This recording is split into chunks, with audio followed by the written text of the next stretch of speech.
Bismillahirrahmanirrahim. Assalamualaikum warahmatullahi wabarakatuh.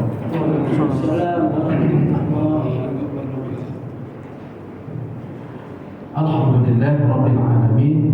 Wassalatu wassalamu ala sayyidina al-mursalin wa ala alihi wa ashabihi ajma'in. Asyhadu an la ilaha illallah wahdahu la syarika lahu wa asyhadu anna Muhammadan abduhu wa rasuluhu la nabiyya wa la rasula ba'dahu. Allahumma salli wa sallim ala nabiyyina Muhammad wa ala alihi wa ashabihi ajma'in. Amma ba'du. Allah Ta'ala yaqul ya ayyuhalladzina amanu ittaqullaha haqqa tuqatih wa la tamutunna illa wa antum muslimun. Wa qala Rasulullah sallallahu alaihi wasallam ittaqillaha haythuma kunta wa atbi'is sayyi'ah al-hasanata tamhuha wa khaliqin nasa bi khuluqin hasan. Malam hari ini Bapak saya, kawan-kawan, kembali kita berjumpa, bermujalasah, bermunasahah, muzakarah di pelajaran kita, pelajaran tafsir setelah atau pasca libur kemarin. Dan insya Allah malam hari ini kembali kita ke majelis kita untuk memperdalami atau memahami dari satu persatu atau ayat per ayat dari kalam-kalamnya Allah Subhanahu wa Ta'ala. Semoga dari majelis kita ini, pelajaran kita ini, kita mendulang banyak berkah. Amin ya rabbal alamin. Dan kita sampai atau masih di bahasan kita surah Al-Alaq. Kita masih di surah Al-Alaq. Yang mungkin insya Allah kita hari ini di ayat yang ke-6 atau ayat yang ke-7.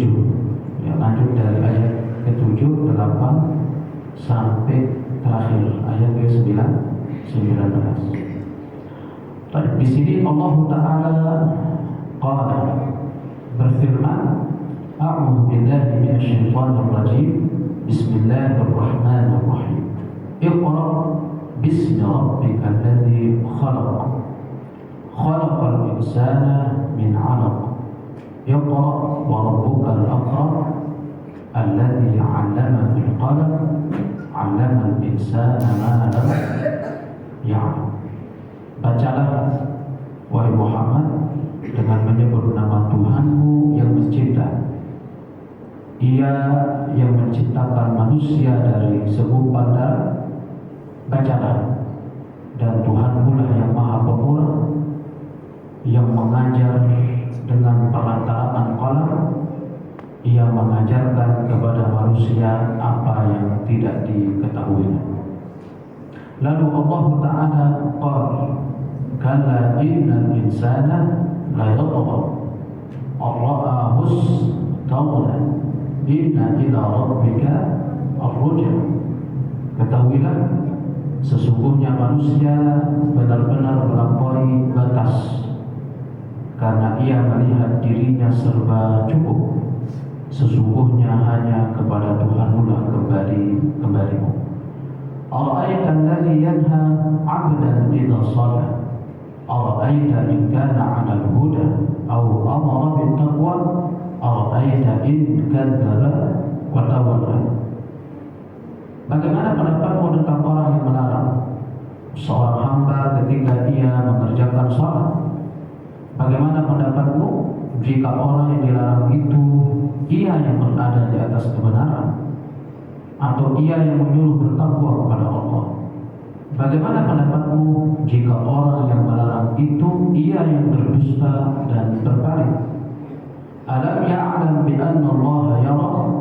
Kalla illam yantahi lanasfa'an bin nasiyah nasiyatin kadhibatin khati'ah falyad'u nadiyah sanad'u az-zabaniyah kalla la tuti'ahu wasjud waqtarib. Kita masuk ke ayat berikut. Kalla innal insana la yatgha ar-ra'ahu istaghna inna ila rabbika ar-ruj'a. Ketahuilah sesungguhnya manusia itu benar-benar melampaui batas, karena ia selalu melihat dirinya serba cukup. Sesungguhnya hanya kepada Tuhanmu lah kembalimu. Di ayat berikut, bapak saya, kawan-kawan, Allah abustaghna inna ila rabbika ar-ruj'a. Kita sudah lewat dari ayat la yatgha. Ketahuilah sesungguhnya manusia itu benar-benar melampaui batas. Dua ayat berikut, di ayat ke-7 dan ke-8 ini, kita fokus di ayat ketika Allah berfirman Allah abustaghna. Bentuk melampaui batasnya manusia itu diantaranya dia itu melihat dirinya serba cukup. Artinya ya seolah-olah tidak pernah butuh kepada siapa? Kepada Tuhannya, Allah. Wa hum an ibadatihi yastakbirun, dan terhadap menyembah Tuhan yang mereka menyombongkan diri. Terkait mereka itu tidak pernah memohon, tidak pernah berdoa. Makanya orang yang tidak pernah berdoa itu tergolong ke dalam hamba-hamba yang sombong, karena seolah-olah tidak butuh kepada siapa? Kepada Allah. Kisah Al-Akhfash, beliau berkata, li'an ra'ahu fahadhafa lam kama yuqalu innakum latuhibbuna an ra'aytum ghinakum. Itu kata Imam Al-Akhfash, yaitu maknanya adalah li'an ra'ahu innakum latuhibbuna an ra'aytum ghinakum. Sesungguhnya kalian itu benar-benar melampaui batas jika kalian melihat kekayaan kalian. Seperti yang pernah kita sebutkan, bapak saya, kawan-kawan, potensi untuk angkuh dan sombong itu ada pada orang-orang kaya, ada pada orang-orang yang berpunya. Imam Al-Farrad, beliau berkata, firman Allah ar-ra'ah, ar-ra'ah, ia melihat siapa? Dirinya. Dan Allah tidak berfirman ra'a nafsan. In ra'a nafsan, itu sama sebenarnya. Tetapi Allah tidak memakai kata ra'a nafsahu. Nafsa itu artinya diri, melihat dirinya. Tetapi Allah menggunakan kalimat atau perkataan apa? Ar-ra'abustaghna. Tentu di sini ada menyimpan makna, menyimpan makna. Istaghna, ar-ra'abustaghna, yaitu dia melihat dirinya itu apa? Serba berkecukupan, tidak butuh. Ya, istaghna, serba butuh. Selalu merasa cukup, ini maknanya berikut. Pertama, ada yang memaknai bahwa istaghna bimalihi 'an rabbih, merasa cukup dengan hartanya. Ya. Dari siapa? Dari Tuhannya. Itu ada yang menafsirkan begitu. Allah istaghna, dia merasa cukup dalam hal apa? Harta. Dari Tuhannya. Tetapi oleh satu ulama lainnya, tidak itu yang diinginkan oleh ayat ini. Tidak itu yang diinginkan oleh ayat ini. Karena tergugat dengan apa? Qad yanalu as-sarwata fala yazidu illa tawaddu'an ka Sulaiman alaihi salam. Karena ada satu contoh orang yang tidak semakin bertambah hartanya, dia juga bertambah apa? Tawaddu'nya, seperti Nabi siapa? Nabi Sulaiman. Jadi tidak selalu kita tendensi sama orang yang punya harta, ya, untuk kita katakan apa? Sombong atau indikasi kasih sayang. Ya, karena ada kita dapati orang semakin bertambah hartanya semakin tawadhu.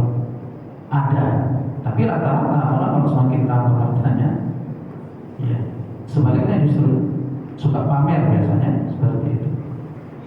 Sulaiman alaihissalam, seperti Sidna siapa?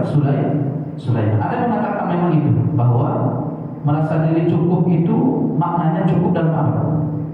Harta. Tetapi makna ini tidak terlalu tepat. Karena itu tadi, ada orang kita dapati bertambah hartanya juga semakin bertambah apa? Tawadhu. Nah, maka yang dapat rezeki, yang makin dapat rezeki, dia tawadhu, berarti dia memiliki sifat Sayyidina Sulaiman alaihissalam. Fa'innahu kana yujalisul masakin. Nabi Sulaiman itu biasa duduk sama orang-orang miskin. Bahkan Nabi Sulaiman itu pernah berkata, padahal Nabi Sulaiman itu pemimpin dan juga Nabi paling apa? Kaya. Ya, Nabi kaya itu salah satu Nabi yang diberikan dengan gelar Nabi yang kaya raya. Itu abadi, itu perkataan beliau itu pernah berkata, miskinun jalasa miskina. Seorang yang miskin duduk bersama orang-orang miskin. Padahal beliau itu siapa? Nabi, Rasul, pemimpin, juga apa? Kaya raya. Tapi beliau mengikrar dirinya bahwa dirinya itu siapa? Orang miskin. Berarti bohong Ustaz? Enggak bohong. Miskin di situ maknanya mungkin ya miskin amal. Kan nabi-nabi itu biasanya tawadhu ya. Selalu merasa dirinya itu lemah dalam masalah apa? Penghambaan kepada Allah. Nah, contoh juga misalkan siapa juga orang kaya yang baik? Abdurrahmani ibnu Auf. Maqalla ma'a kathrati amwali. Beliau itu tergolong orang yang tidak melampaui batas, bersamaan beliau juga banyak apa? Hartanya. Tetapi bukan itu ya, bukan apa? Tapi harus dipahami ya. Orang-orang ini seperti Sidna Sulaiman, seperti Sidna Abdurrahman, itu bukan tipikal orang kaya yang menyimpan harta. Nah, jadi ketika Allah menyebut mereka tidak melampaui batas, karena memang mereka kekayaannya itu memang dilepas untuk siapa? Ada harta dilepas, ada harta dilepas. Itu mereka. Kalau kita nyimpan, ya begitu nyimpan, berdit, begitu dikonfirmasi sama keluarganya, ya kan bagus orang Islam jadi orang Islam yang apa? Kaya. Iya, orang Islam yang kaya bagus itu orang Islam yang apa? Yang pemurah. Bukan orang Islam yang nyimpan. Tapi jangan tersinggung lah ya. Ya, untuk punya tabungan di bank ada. Ya, hati-hati tuh. Sekarang banyak cerita uangnya hilang. Hati-hati tuh. Kalau bisa diambil aja. Kemarin ada nasabah katanya di BRI ya, hilang uangnya. Sudah orang nabung-nabung 1 miliar, 2 miliar, hilang uangnya.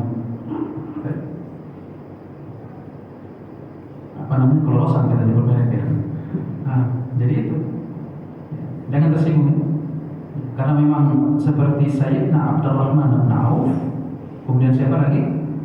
Sulaiman alaihissalam, itu tipikal orang-orang kaya yang memang memiskinkan dirinya, tetapi nggak bisa miskin. Kalau kita orang kaya yang takut miskin. Nah, kita orang kaya, orang ada, kalau kitanya ada orang kayanya takut miskin. Itu Abdurrahman bin Auf. Bal al-aqil ya'lam annahu 'inda al-ghina yakunu akthara hajatan ila Allah ta'ala minhu hala faqrih. Bahkan orang yang berakal itu memahami bahwa di sisi orang yang kaya itu banyak hal yang bisa dia lakukan yang tidak bisa dilakukan oleh orang yang ketika dalam keadaan apa? Fakir. Ya, itu kalau orang yang memiliki apa? Akal. Makanya itulah harta itu kalau di tangan orang yang baik, orang yang benar, insya Allah itu. Di Indonesia itu sebenarnya bukan kurang orang kayanya dari kalangan kaum muslimin, tapi masalahnya yang seperti Abdurrahman bin Auf itu yang kurang. Rata-rata tuh yang pada beberapa itu orang kaya itu tercatat ada nama-nama muslim gitu. Tapi masalahnya tidak mewakili seperti Utsman bin Affan, Abdurrahman bin Auf. Seperti Utsman bin Affan mewakafkan seluruh hartanya untuk siapa? Untuk Allah. Abdurrahman bin Auf itu dinafkahkan, diinfakkan seluruh hartanya. sampai benar-benar jadi apa? Dikonfirmasi ke beliau. Kenapa semua? Karena aku takut jangan ini berarti, didengarkan ya, jangan ini berarti Allah itu sudah membayar seluruhnya dari berupa kenikmatan di dunia yang disediakan. Sementara nanti di akhirat tidak ada yang aku dapatkan kecuali apa sih? Begitu tuh cara Abdurrahman bin Auf apa? Menangkap atau memandang, memahami nikmat yang Allah berikan kapan di dunia. Jangan sampai kemudahan-kemudahan ini artinya bahwa Allah menyegerakan kelapangan untuk saya di dunia, tinggal nanti di akhirat aku di situ. Itu takutnya Abdurrahman bin Auf. Makanya kalau belum dapat harta takut banget tuh dilepas. Begitu dilepas, miskin dikayakan lagi sama siapa? Allah. Takut lagi lihat harta, dilepas sama siapa? Tanya. Kalau kita doa memang minta harta, Allahumma fulus. Allahumma, ya Allah, uang ya Allah. Kisah. Nah, dengan Abdurrahman bin Auf seperti itu. Karena banyak yang bisa dilakukan ketika dalam keadaan kaya, yang tidak bisa dilakukan ketika dalam keadaan apa? Fakir. Li'annahu fi hali faqrihi la yatamanna ila salamata nafsihi. Wa amma halal ghina fa innahu yatamanna salamata nafsihi wa malihi wa mamalikihi. Contoh saja kecil kata satu ulama tafsir ya, bahwa ketika keadaan fakir itu pasti harapan atau fikir seseorang itu apa? Keselamatan dirinya, ya enggak? Paling tidak aku selamat atau keluarga aku selamat. Tapi kalau orang kaya ya beda, maka mungkin lebih luas lagi. Ya, salamatan nafsihi wa malihi wa mamalikihi. Ya. Maka dia akan memikirkan keselamatan dirinya, hartanya, milik-miliknya, ya. Nah, jadi lebih luas itu yang dipikirkan. Intinya bahwa kalau harta itu jatuh ke tangan orang yang saleh tentu bagus, baik. Nah, makanya dari sisi ini tidak terlalu tepat kata ulama atau satu ulama tafsir ketika kita mengatakan bahwa manusia itu melampaui batas dengan selalu merasa cukup, buka kurung dalam masalah apa? Harta tutup kurung. Nah ini yang tidak disetujui oleh satu ulama ketika menyebut masalah harta. Lalu pemaknaan yang benar bagaimana kalau begitu?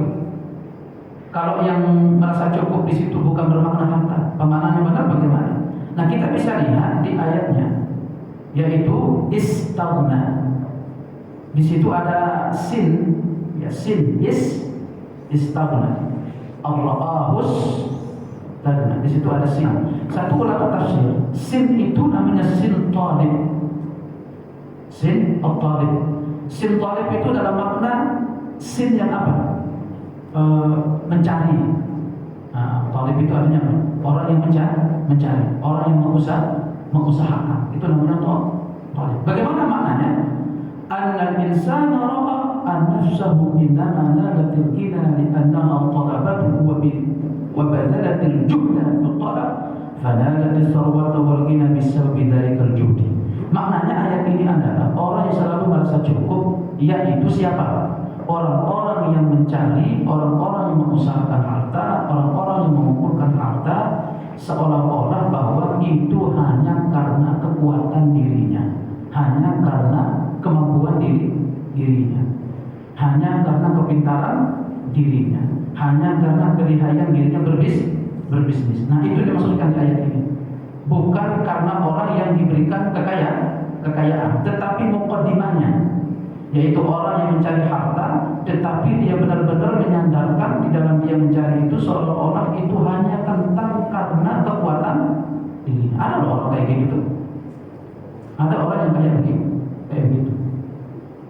Dan itu hati-hati menurut saya. Di situ ada apa kita katakannya?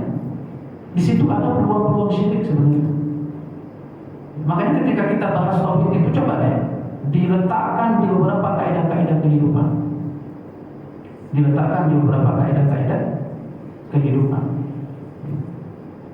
Karena peluang syiriknya di mana? Ketika misalkan orang menisbahkan rezeki itu kepada kekuatan dirinya, ketika dia sehat, ketika dia akan sukses, ketika dia kuat, dia akan sukses ketika dia apa? Ketika dia banyak jam yang dia korbankan untuk itu. Ini sebenarnya secara tidak langsung dia telah menyandarkan permasalahan rezeki itu kepada siapa? Dirinya. Ini kadang-kadang yang kita tidak paham. Subuh-subuh seperti ini, subuh-subuh seperti ini kita tidak paham. Baik, akhirnya apa? Dia telah membuka peluang untuk menyekutukan dirinya dengan siapa? Allah. Menyekutukan dirinya dengan Allah Subhanahu wa ta'ala. Ya, baik.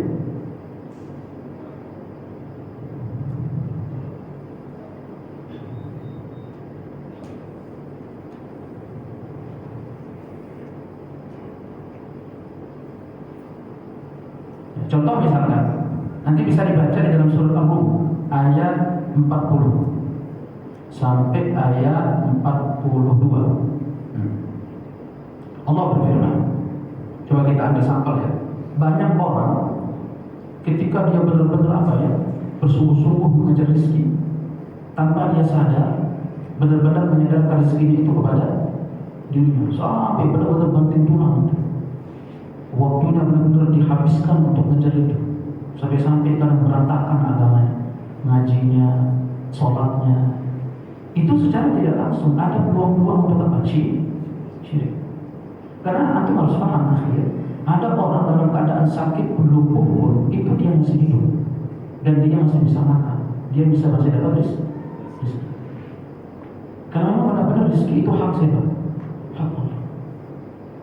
Itu yang harus kita pahami. Subuh ini harus dipahami. Nah, sering kita salah dalam ini, salah dalam apa? Memotivasi diri. Contoh misalnya Allah berfirman, Allahul ladzi khalaqakum tsumma razaqakum. Allah lah yang mencipta kalian, kemudian memberikan kalian apa? Rezeki.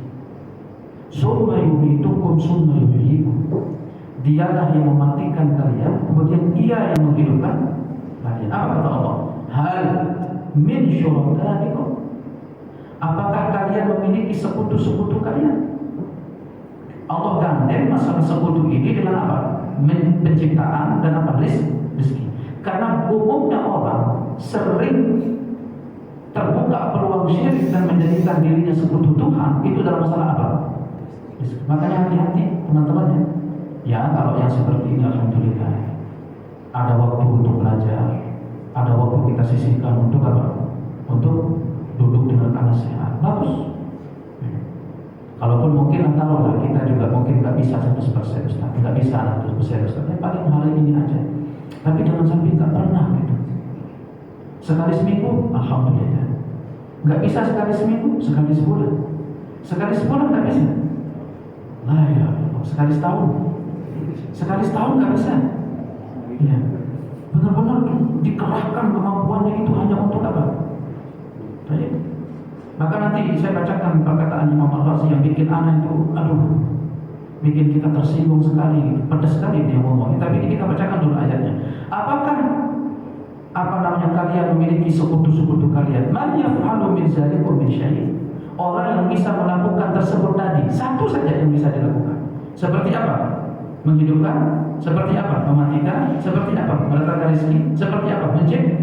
Mencipta. Subhanahu wa ta'ala amma yusyrikun. Maha suci Dia Allah dan maha tinggi Dia dari apa yang kalian sekutukan. Cuman menariknya saya itu, kenapa Allah berbicara tentang sekutu disanding dengan apa? Mencipta dan juga masalah rezeki. Memang kalau kita pikir-pikir, orang banyak menyekutukan Allah itu dalam masalah apa? Masalah rezeki. Bahkan mungkin yang paling konyolnya itu yang benar-benar kelihatan rezeki.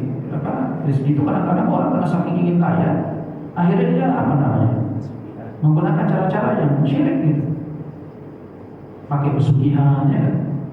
Nah, dia kira bahwasanya zat-zat itu mampu mendatangkan rezeki, nggak bisa. Karena yang akan mendatangkan rezeki itu hanya siapa? Allah. Dia datang kepada tukang dukun, ya Mbah, saya minta mantra Mbah, gitu kan? Untuk apa? Untuk dagangan saya Mbah, gitu kan? Ya kalau doa ya Rabbana atina fid dunya hasanah wa fil akhirati hasanah wa qina adzabannar, gitu kan? Ya masih penting loh. Ini masalahnya entah berantah doanya. Apalagi mungkin yang menjadi kadang-kadang ada yang dikorbankan dari berupa ritual-ritual. Benar itu. Seringnya orang terjerumus itu dalam masalah apa? Rezeki. Makanya nggak salah kalau Imam Ali itu pernah mengatakan kefakiran itu baridul kufur, saudaranya apa? Kekufuran. Itu juga orang miskin tuh harus hati-hati itu. Kalaupun kita dipuji-puji orang miskin juga harus apa? Hati-hati. Kenapa? Karena orang fakir itu kadang-kadang juga karena nggak sabar dengan kefakiran, akhirnya terpleset juga. Dan lebih bahaya terplesetnya ketika orang apa? Fakir dengan orang yang kaya gitu. Kemudian apa Allah katakan? Dhahara al-fasadu fil barri wal bahri bima kasabat aydin nas. Telah tampak kerusakan di daratan, di lautan. Kata Imam Ibn Abbas, kerusakan di sini maksudnya kesyirikan. Bima kasabat aydin nas. Dengan sebab apa atau dengan sebab tangan-tangan manusia. Liyudhiqahum ba'dal ladzi 'amilu la'allahum yarji'un. Untuk merasakan kepada mereka sebagian apa yang mereka lakukan agar mereka mau kembali. Di sini kita pahami juga bahwa teman-teman, musibah itu sebabnya apa? Kesyirikan. Itu kata Imam Ibn Abbas. Petaka yang terjadi, letusan gunung, laut yang meluap, kehidupan amburadul, kehidupan jauh laut, itu tadi sebenarnya sumber-sumber apa? Sumbernya yang kita tidak paham. Ketika carut lautnya hidup itu, sumbernya itu sedang apa? Sedang rusak. Yaitu apa? Nilai-nilai tauhid. Makanya kalau ada orang mengatakan bahwasanya tauhid itu adalah solusi dari segala sesuatu, bukan menuduh orang tidak bertauhid, bukan. Tetapi yang menjadi pertanyaan kita adalah apa? Apakah kita sudah mewujudkan nilai-nilai tauhid itu? Bukan kalau kita katakan orang Islam tidak bertauhid, bukan. Tetapi orang Islam ini apakah sudah mewujudkan nilai-nilai tauhid? Yang paling jelasnya lagi, contoh misalkan di satu tempat misalkan, begitu ada luapan laut misalkan, kerusakan di laut, ini bukan datang kepada Allah, dia datang ke mana? Bikin sajen gitu, kasih makan ke mana tuh? Ke Jiroro, Kidul gitu istilah mereka. Kisah. Kadang dia katakan bahwasanya ada mbah yang lagi ngamuk, di mana mbahnya? Di pohon bulut itu, dibawa sesajen, gitu, dikasih makan supaya mbahnya apa? Diam-diam apa? Makan, gitu, supaya nggak marah-marah gitu. Bukan malah dia minta dan berdoa langsung kepada siapa? Oh, itu coba lihat itu. Al-Abbas pamannya Sayyidina. Al-Abbas paman Sayyidina. Itu Umar bin Khattab di zaman beliau itu pernah terjadi kekeringan. Hujan itu sulit turun, tumbuh-tumbuhan itu kering. Umar bin Khattab itu nggak ada dia mikir apa-apa. Langsung berpikir ini semua sebabnya dosa dan maksiat. Itu kalau pemimpin memahami cara berpikir seperti itu, insya Allah kemiskinan, angka kemiskinan itu yang kita pikirkan hari ini itu bisa naik. Makanya kalau antum misalkan nanya sekarang, Ustaz, Indonesia ini bukannya kaya daratannya, kaya lautnya, iya, tapi kenapa begini hidup gitu? Padahal orang-orang yang mungkin secara jumlah penduduk nggak lebih banyak dan bahkan mungkin sumber-sumber kehidupan yang kurang, tapi mereka apa sebabnya? Satu masalahnya dosa dan maksiat. Dan dosa yang paling besar itu apa? Syirik. Dan saya mohon maaf, di Indonesia itu hal yang sangat menjadi tantangan kita untuk ke depan. Menyadarkan umat dari praktik-praktik apa? Syirik. Ya, tapi tantangan kita besar kawan. Karena kadang-kadang orang juga yang mengatakan, orang yang kita lihat apa dari praktik kesyirikan ini juga dia menganggap dirinya sedang melestarikan apa tradisi dan budaya. Ini memang harus pelan-pelan. Harus sebagaimana Sayyidina Sallallahu Alaihi Wasallam. Rasulullah itu menyadarkan tidak berbenturan. Ya, kita itu nggak pernah berbenturan sama budaya, sama tradisi. Itu urusan tadi. Silakan. Kita nggak pernah berbenturan dengan budaya dan tradisi. Tapi kita menyadarkan. Nanti kalau sudah sadar ya, pasti dengan sendirinya apa? Ditinggalkan perlahan. Berat memang. Berat. Baik. Dan itu harus dipahami, harus dipahami. Makanya konsep bahagia di dunia dan akhirat itu tegaknya apa? Tauhid. Lapangnya bumi untuk apa? Untuk menyembah kepada Allah dan tidak memikirkan tentang kehidupan duniawi. Itu ada loh negeri-negeri kayak gitu. Kemarin saya dapat informasi ya, di negeri tetangga kita. Ini bicara-bicara bukan untuk ini ya. Indonesia itu bagus, alhamdulillah. Saya jadi orang Indonesia itu senang banget. Ya, karena orang Indonesia itu baik-baik orangnya, tapi udah jahat, suka nyincang orang Indonesia itu. Tapi baik-baik tuh orang Indonesia. Ya, sekarang itu mulai orang teman-teman musibah. Hari ini macam-macam aja sekarang. Suami yang mutilasi istri, orang bunuh orang dimasukin ke koper, dibuang di Bekasi. Ngeri-ngeri ada berita-beritanya hari ini. Ya, Indonesia ini kecil-kecil loh orang, cuma cabai rawit orang ini. Ya. Semoga Allah jaga kita ya. Ya. Itu kemarin saya baca-baca di Malaysia. Saya juga tanya teman-teman di Malaysia. Orang-orang Malaysia itu dia dapat gaji dari pemerintah setiap bulan 3 juta. Orang asli Malaysianya penduduk. Makanya kalau orang-orang yang Malaysia aslinya itu malas-malas dia kerja, karena dia tidak cukup hanya untuk berobat dan 3 juta itu per bulan. Sementara kita nyari gaji 2 juta itu ngos-ngosan gitu kan? Wah itu ngos-ngosan gitu. Sementara mereka itu punya gaji per bulan untuk asli orang Malaysia itu berapa? 3 juta. Makanya yang jadi pekerja siapa jadi pekerja di sana? Ya kita. Hanya untuk cari apa? Cari gaji. Sebenarnya bukan karena kurang kaya, bukan kekalahan dalam kekayaan, bukan. Tetapi Allah menghalangi kita untuk mengelola kekayaan itu untuk menjadi apa? Makmur. Sebabnya apa? Dosa dan maksiat. Itu harus dipahami, itu setiap pemimpin itu harus paham. Jadi pemimpin itu jangan selalu berpikir dengan apa? Solusinya itu adalah solusi apa? Zahir. Tetapi orang harus berpikir solusinya apa? Solusi maknawi. Kita sebagai umat yang bertuhan itu harus memikirkan bahwa kejadian alam ini itu ada zat yang mengaturnya. Siapa? Ya Allah gitu. Jadi harus penyelesaiannya juga caranya siapa? Allah gitu. Makanya rindu sekali kita ya punya pemimpin yang dekat sama nilai-nilai agama itu, rindu kita. Ya, tetapi setiap kali kita berusaha untuk itu seolah-olah Allah selalu menggagalkan kita. Karena kita mungkin belum layak untuk dipimpin serupa seperti siapa? Ya orang-orang baik. Itu sekali lagi sebabnya apa? Dosa dan maksiat. Itu saya katakan teman-teman. Ini bahasa-bahasa mungkin jangan diarahin ke politik lah ya, jangan. Ini bahasa ustaz, ini bahasa nasihat. Bahwa kebahagiaan manusia itu tidak melulu tentang batu bata yang tersusun menjadi bangunan. Kebahagiaan manusia itu bukan melulu tentang batu bata yang disusun menjadi jalan yang bagus, bukan. Mungkin sebagian orang bisa menikmatinya, tetapi sebagian orang mungkin di balik tembok-tembok yang kayak gitu banyak manusia-manusia yang apa?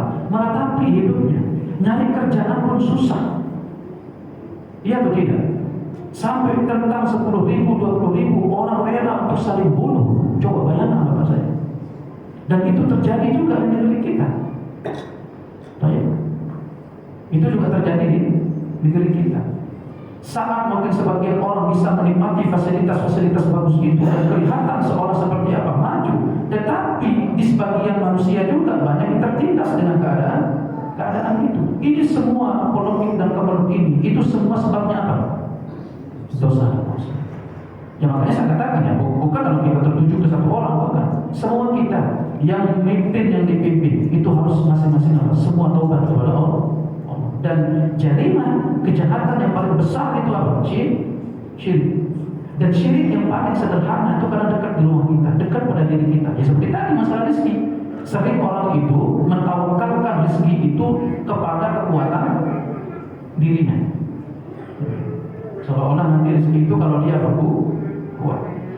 Lanjut lagi apa kata Allah? Siru fil ardi.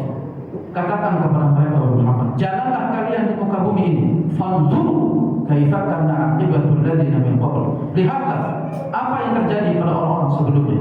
Kana aktsaruhum musyrikin, kata Allah.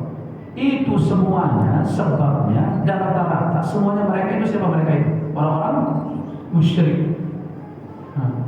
Makanya Allah pernah bumi, Allah Allah azab dari langit. Itu semua satu sebabnya. Syirik. kesyirikan. Nah sekarang, lah kan bukan Indonesia ini 50% Muslim, bukan itu yang kita maksud. Tetapi apakah kita sudah mewujudkan nilai-nilai tauhid? Bukan menuduh orang tidak bertauhid. Ketika kita mengatakan la ilaha illallah, sejauh mana kalimat itu tidak ada Tuhan yang berhak disembah kecuali Allah. Sejauh mana kalimat itu kita wujudkan nilai-nilainya. Ada bedanya lagi kata imam. Ya. Apa yang kita katakan? Jadi istilah itu ada sin di situ. Sin apa namanya? Sin talib. Ya. Sin orang yang apa? Berupaya atau mencari, berusaha. Ya. Jadi orang-orang yang menggantungkan keadaan rezekinya itu hanya kepada kekuatan dirinya. Fanalatis sarwata wal ghina bisabab dzalika juh. La annahu nalaha bi'ata'illahi wa taufiqihi. Dia lupa bahwa rezeki yang dia dapatkan itu karena kemurahan Allah dan taufik siapa? Wa hadza jahlun wa humqun. Ini bodoh bin bodoh. Itu kata saya Imam Al-Razi rahimahullahu ta'ala. Fakam min badilin wus'ahu fil hirs wa talab wa huwa yamut ju'an. Itu luar biasa kata beliau, pedas banget kata beliau. Kenapa kata Imam?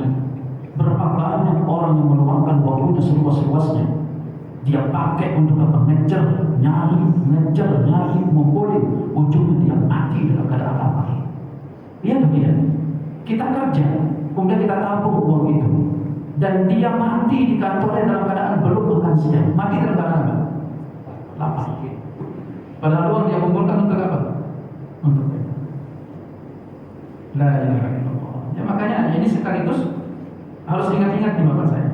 Harus ingat-ingat ini. Tsumma tara aktsara al-abniya'i fil akhirah yasiruna mudbirina khaifin. Dan kalian juga nanti akan melihat orang-orang kaya itu akan banyak merayap ketakutan di belakang. Karena takutnya mereka akan dicecar oleh Allah Subhanahu wa taala. Pertanyaan-pertanyaan. Yurihimullahu anna dzalikal ghina ma kana bi fi'lihim wa quwwatihim.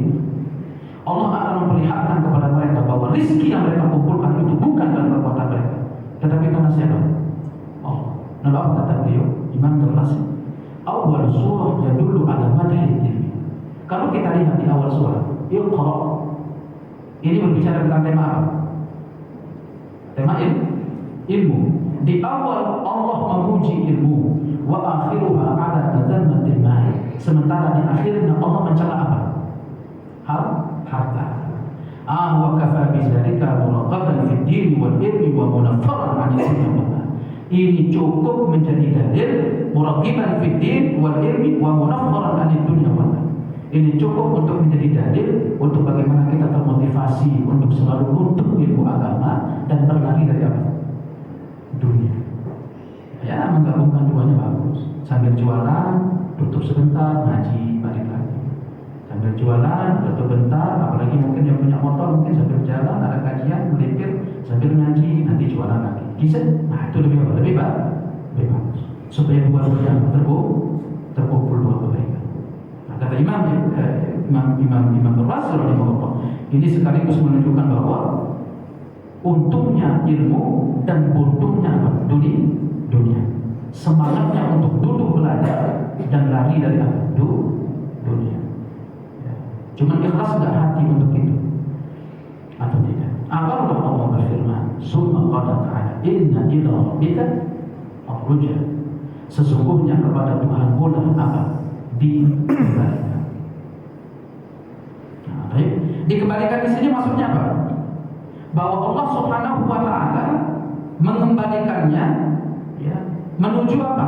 Ke kekurangan, kefakiran, kematian. Allah yang mengembalikannya ke dalam keadaan apa? Ke keadaan kurang, kefakiran dan juga mau. Kama raddahu min al-nuqsani ila kamal, sebagaimana Allah yang Maha Kuasa untuk mengembalikan dari kurang menuju apa? Sempurna. Ya, semuanya itu adalah kehendak Allah. Haitsu naqalahu min al-jamadiyyah ila al-hayat. Orang harus paham sebagaimana dirinya itu perpindahan dirinya dari sekongkol daging mati, kemudian dia menjadi apa? Ada kehidupan. Allah yang memindahkan. Wa minal faqri ila al-ghina, dari kefakiran menuju kekayaan. Wa minal dhulli ila al-izz, dari kehinaan menuju kemuliaan. Fama hadza ta'azzuz wal quwwah betapa ia maha perkasa dan maha kuat. Siapa? Allah Subhanahu wa ta'ala. Terkait dengan ayat ini, inna ila rabbika ar-ruj'a. Ada satu hadis memang ayat ini atau surat ini lebih banyak berbicara tentang satu orang. Siapa orang yang masuk sebenarnya secara spesifik surat ini? Abu Jahal. Ya, Abu Jahal. Bahwasanya Abu Jahal itu pernah dia berkata begini kepada Sayyidina sallallahu alaihi wasallam. Apa kata Abu Jahal? Atas'umu anna man istawna Allah? Ya Muhammad, apakah kamu menyangka orang yang kaya itu melampaui batas? Faj'al lana jibala makkata dhahaban wa fiddatan la'allana na'khudhu minha faladha. Ya sudahlah kalau begitu. Kalau begitu aku ingin kamu itu rubah tuh Uhud jadi gunung emas. Aku ingin mengambilnya, aku jadi orang kaya, biar aku apa? Biar aku melampaui batas. Dan karena Allah mengatakan apa? Allahu mustawna inna ila rabbika ar-raj'a. Kalla innal insana layatgha ar-ra'ahu istaghna. Ya Muhammad, apakah kamu menyangka orang kaya itu melampaui batas? Ya sudah kalau begitu, engkau jadikan gunung Uhud jadi emas, biar aku ambil jadi orang kaya, biar aku makin melampaui apa? Batas. Sayyidina Jibril alaihi salam turun saat itu. Lalu apa kata Sayyidina Jibril? In syi'ta fa'alna dzalik. Ya Sayyidina Rasulullah, kalau engkau ingin kami akan lakukan itu. Illa yu'minu fa'alna bihi mithla ma fa'alna bi ashabil Maidah. Kalau sekiranya Abu Jahal enggak beriman ketika Uhud itu jadi emas, maka kami akan memperlakukannya sebagaimana dulu kami memperlakukan kaum siapa? Kaum Al-Maidah di zaman Nabi siapa? Musa alaihi salam. Balas dendam tak Sayyidina? Faqaffa Rasulullah an du'a ibqa'an. Tetapi Rasulullah menahan doanya, berharap dari orang yang jahat ini akan lahir dari tulang sulbinya anak-anaknya apa? Soleh. Tetap Rasulullah itu untuk apa? Sabar di dalam menghadapi keras dan wataknya siapa? Abu Jahal sallallahu alaihi wasallam. Baik, nah baru kita masuk ke nanti. Ara'aita alladhi yanha 'abdan idza shalla. Ini ceritanya siapa namanya? Abu Jahal ketika datang ke Ka'bah itu dia mengatakan apa? Ayunafir Muhammadun wajhah. Apakah kamu melihat hari ini Muhammad menggosok-gosokkan wajahnya di tanah? Apa maksudnya? Sujud. Kasar banget dengan Abu Lahab. Orang sholat disebutnya apa? Masukin wajah ke dalam apa? La ilaha illallah. Makanya jangan main-main. Itu sifat-sifat Abu Jahal. Permainan sholat, permainan azan. Itu ada satu cerita di zaman Nabi. Ada orang bahwa dia mempermainkan azan. Ketika awal azan itu dikumandang. Jangan, makanya kalau mau canda, jangan canda pakai syariat. Tapi jenggot, jangan cingkrang, jangan, nggak boleh. Karena itu bagian dari sunnah Rasulullah sallallahu alaihi wasallam. Ya kita nggak tahu, jangan sampai itu sebab kehancuran hidup. Kalaupun mungkin kita nggak tahu dari balik ayat. Itu pernah ada orang setiap azan kan dikumandang asyhadu anna Muhammadar Rasulullah. Itu apa dia katakan? Orang satu orang Yahudi itu selalu gendam, dia bilang mengatakan apa? Asyhadu anna Muhammadar Rasulullah. Itu kan kita jawab asyhadu anna Muhammadar Rasulullah. Semoga kalian itu terbakar oleh api. Itu kata saya bersih, ya Bu. Ya Bu, saya gendamnya gitu. Disebut nama Nabi Muhammad. Di mana kan coba mereka kata nama Nabi Muhammad itu mengufuk di seluruh jagat raya, ya enggak? Terdengar di seluruh penjuru dunia. Asyhadu anna Muhammadar Rasulullah. Akhirnya dia pulang. Pembantunya lupa matiin kompor, akhirnya kompornya itu nyala, akhirnya membakar satu kain, akhirnya merebak, akhirnya rumahnya terbakar semua. Sebab dia mengolok asyhadu anna Muhammadan Rasulullah. Abu Jahal itu sama juga itu sifat. Makanya orang yang suka olok-olok agama itu sifat-sifat siapa? Tentang agama Abu Jahal. Ayunafir Muhammadun wajhah. Kamu lihat nggak Muhammad hari ini gosok-gosok wajahnya di mana? Di tanah. Oh ya, itu lagi sholat. Aku ingin nginjek kepalanya. Ya udah injek aja sana. Begitu dia pergi mau nginjek, itu dia lihat seolah-olah antara dirinya dengan Sayyidina itu ada parit api. Akhirnya dia itu apa? Dia berlindung dengan tangannya di kepalanya sambil dia mundur, dijaga wajahnya. Orang-orang sampai dia bilang, kamu kenapa? Aku melihat ada parit api antara diriku dengan saya. Tuh, dia lihat mukjizat itu oleh siapa? Cuma karena gengsi. Baik, nanti kita lanjut ya. Ini menarik sekali ayat ini untuk mengingatkan kita banyak hal. Subhanallah wa bihamdika asyhadu an la ilaha illa anta astaghfiruka wa atubu ilaik. Assalamualaikum warahmatullahi wabarakatuh.